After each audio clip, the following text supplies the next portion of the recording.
प्रधानमंत्री नरेंद्र मोदी के भाई प्रहलाद मोदी आज सुल्तानपुर पहुंचे। इस दौरान वे पहले से निर्धारित कार्यक्रम के अनुसार कूरेभार थाना क्षेत्र के गुप्तारगंज माधवपुर गांव पहुंचे और जितेंद्र तिवारी के परिजनों से मुलाकात की। बताते चलें कि बीते 1 फरवरी को इसी गांव के रहने वाले जितेंद्र तिवारी को पुलिस ने गिरफ्तार कर जेल भेज दिया था। जितेंद्र के खिलाफ समाज कल्याण विभाग के कर्मचारी द्वारा नगर कोतवाली में तहरीर दी गई थी कि बिना किसी अनुमति के वो अपनी गाड़ी में प्रधानमंत्री, गृह मंत्री और मुख्यमंत्री का स्टिकर लगाकर प्रहलाद मोदी के आगमन का कार्यक्रम कर रहे हैं, जिसके बाद जितेंद्र तिवारी को गिरफ्तार कर जेल भेज दिया गया था।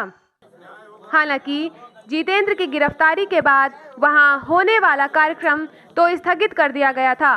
बावजूद उसके आज जितेंद्र के परिजनों से मिलने के लिए प्रहलाद मोदी गांव पहुंचे और परिजनों से मुलाकात की। इस दौरान उन्होंने कहा कि जितेंद्र ने मुझसे कार्यक्रम मांगा था और मैंने हामी भी भरी थी। इसी को लेकर जितेंद्र यहां तैयारी कर रहा था, लेकिन कुछ चीज़ें गलत रहीं, जिसकी वजह से जितेंद्र को जेल भेजा गया।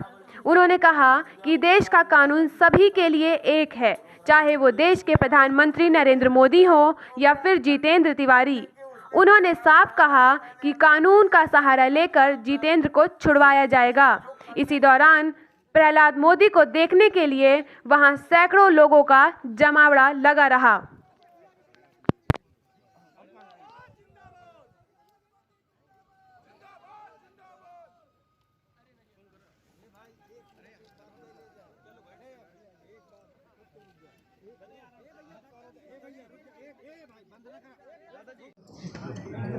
जितेंद्र भाई ने मेरे पास प्रोग्राम मांगा था जी, मैंने हाँ बोली थी जी, और इसी वजह से जितेंद्र भाई ने कार्यक्रम की तैयारियां की जी, लेकिन प्रशासन वो कार्यक्रम में क्या क्षति थी वो प्रशासन को पता है और जितेंद्र भाई को पता है जी, मुझे तो पता नहीं है। जी, लेकिन इसके बारे में मैंने एसपी साहब से बात की थी। जी, एसपी साहब ने बताया था जी, कि प्रधानमंत्री जन कल्याणकारी योजना प्रचार प्रसार अभियान का बैनर लगाया था। एक तो ये गलती की है। जी, दूसरा ऐसा बताया गया है कि इसके कारण जो गैर समझ पैदा हुई लोगों में और लोगों ने उनके आगे रूबरू में जो बात कही, इसके कारण मेरे को कानून के मुताबिक इनको अरेस्ट करने का आदेश देना पड़ा और उनको अरेस्ट किया है।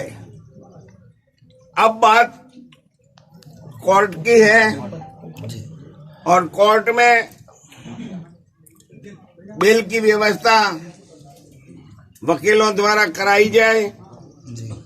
मैं आज इसी मामले में, जब मेरा प्रोग्राम की इजाजत नहीं मिली है तो मैं प्रोग्राम में जाने वाला नहीं था, लेकिन मेरी एक मानवता सभर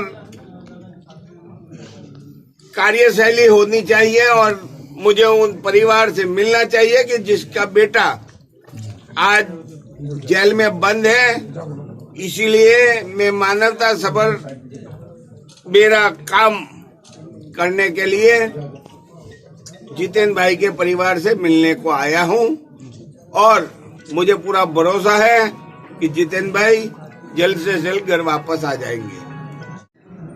मेरा यहाँ आने का पर्पज है कि भारत सरकार ने गरीबों के लिए जो योजनाएं बनाई हैं उस योजनाओं को लोगों तक पहुंचे, इसलिए कार्यक्रम रखा था ये जानकारी देने के लिए।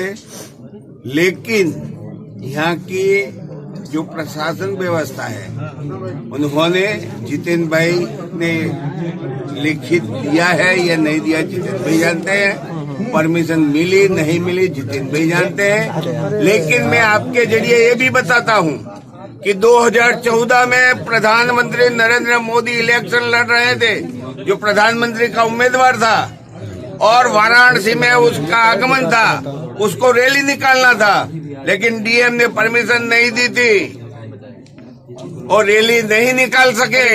तो आज का प्रधानमंत्री है, उस टाइम प्रधानमंत्री का उम्मीदवार था। फिर इतनी बड़ी पार्टी नहीं कर सकती तो आप और मैं क्या कानून के सामने कर सकते हैं? कानून सबके लिए एक है, चाहे जीते ना हो, चाहे नरेंद्र दामोदर मोदी हो। और ये आपके सामने प्रमाण मैं देता हूँ, 2014 में बना है, क्योंकि यह तुम्हारे अखिलेश की सरकार थी, नरेंद्र मोदी को रैली की परमिशन नहीं मिली थी। और आप देख लेना, ये सच बोल रहा हूं मैं, तो नरेंद्र मोदी को परमिशन नहीं मिली थी, उसने रैली नहीं निकाली, तो आज आप कैसे कह सकते हो हमें?